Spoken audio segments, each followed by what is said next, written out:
And that's been the history of what we label as Iranian terrorism and Hezbollah terrorism. They have not been sort of their hallmark or their method of operation has not been to go out and just target civilians and inflict civilian casualties.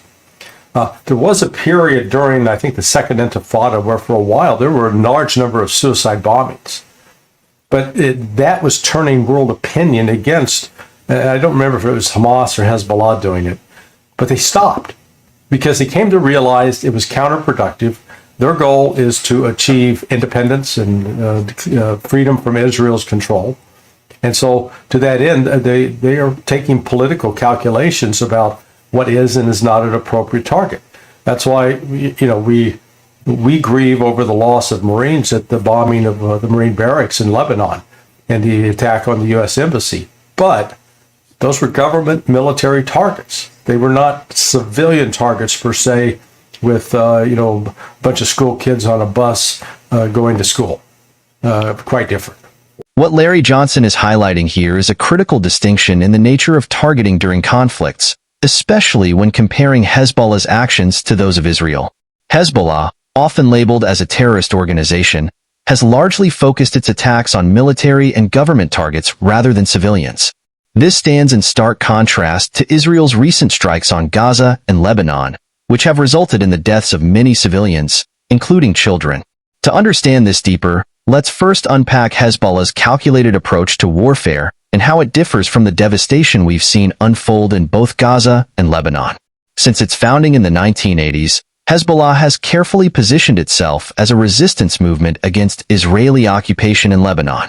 Their goals have always been politically driven, to resist Israeli influence and gain greater autonomy for Lebanon.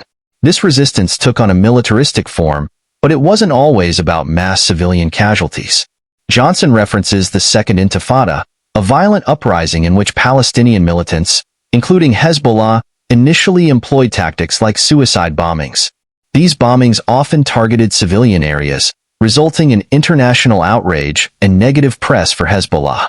Realizing that such tactics were harming their cause more than helping, they shifted their focus away from civilian targets to more strategic, military ones.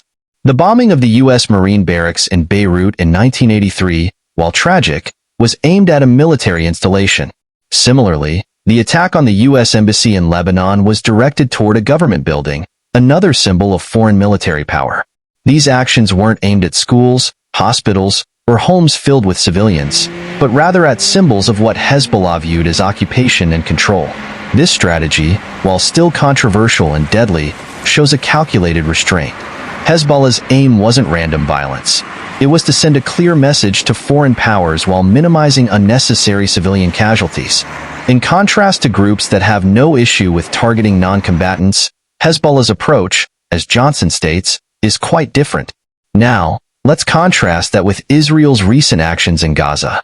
In the latest round of conflict, Israel's airstrikes have been far less discerning, often resulting in civilian deaths. The sheer scale of destruction in Gaza is hard to comprehend. Entire neighborhoods flattened, schools and hospitals hit, and innocent lives lost in the process. These aren't isolated incidents either.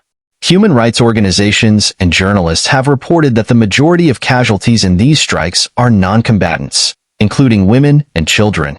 The question arises, how can these be justified as military actions when the death toll includes so many civilians? The rationale provided by Israeli authorities often revolves around collateral damage. The idea that civilian deaths are unfortunate but unavoidable in pursuit of military objectives. However, Johnson's comparison to Hezbollah's more targeted strikes challenges this narrative. Hezbollah's attacks, while violent, were aimed at military targets, like the Marine barracks or embassy. In contrast, Israel's recent operations in Lebanon and Gaza have indiscriminately hit densely populated civilian areas. And herein lies Johnson's critical point. It's quite different when one side is hitting military installations and the other is hitting civilian homes and schools. Larry Johnson's analysis goes beyond the moral question of civilian casualties.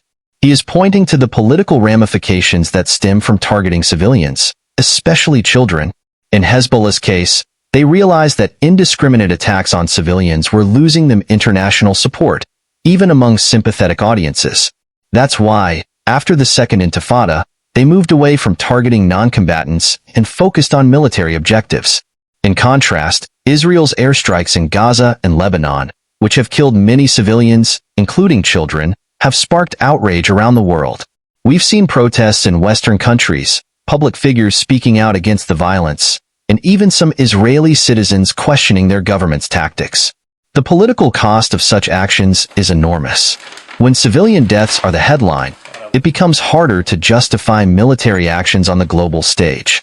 This is particularly important for Israel, a country that relies heavily on international support, particularly from the United States. As public opinion shifts, especially in Western countries, Israel could face increasing diplomatic pressure to change its tactics.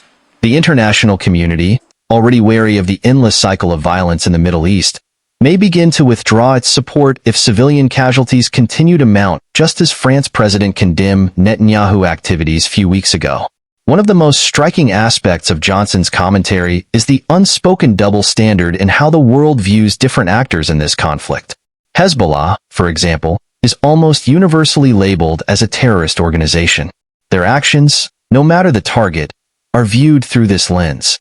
Even when they hit military installations, like the Marine barracks or embassy, their actions are condemned as terrorism. Yet, when Israel conducts airstrikes that kill civilians, it is often framed as self-defense or necessary military action.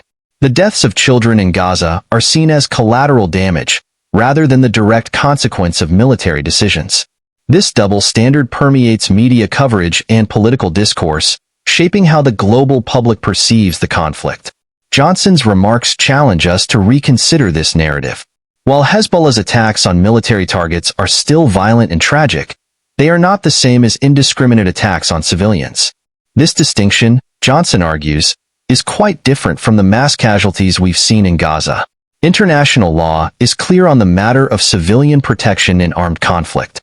The Geneva Conventions outline strict rules against targeting non-combatants, and violations of these rules can amount to war crimes. Hezbollah's shift away from targeting civilians can be seen as a recognition of these laws, even if they remain a violent organization. In contrast, Israel's recent actions in Gaza have drawn accusations of violating these same international laws. Human rights organizations, including the United Nations, have called for investigations into potential war crimes committed during the airstrikes. The international legal framework exists to hold all actors accountable, yet enforcement often depends on political will, which is where the double standard comes into play.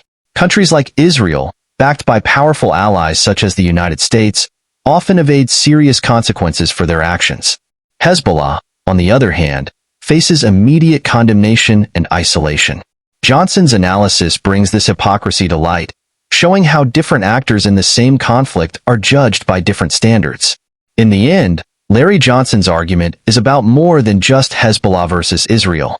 It's about how wars are fought, the ethics of targeting, and the political and moral consequences of those decisions.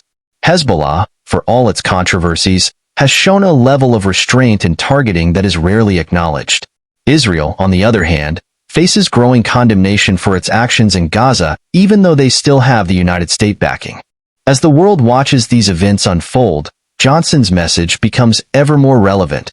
The way conflicts are fought matters. The difference between military and civilian targets is more than just a legal distinction. It shapes how the world perceives the actors involved and can have lasting consequences on the political landscape. According to Larry Johnson, that's been the history of what we label as Iranian terrorism and Hezbollah terrorism. Their hallmark and method of operation has not been to go out and just target civilians and inflict civilian casualties. There was a period during the Second Intifada where, for a while, there were a large number of suicide bombings. I don't remember if it was Hamas or Hezbollah doing it, but they stopped because they realized it was counterproductive. Their goal is to achieve independence and freedom from Israel's control. So, they make political calculations about what is and isn't an appropriate target. That's why we grieve over the loss of Marines at the bombing of the Marine barracks in Lebanon and the attack on the U.S. Embassy. Those were government and military targets, not civilian targets per se with a bunch of school kids on a bus going to school. It's quite different. Thanks for watching.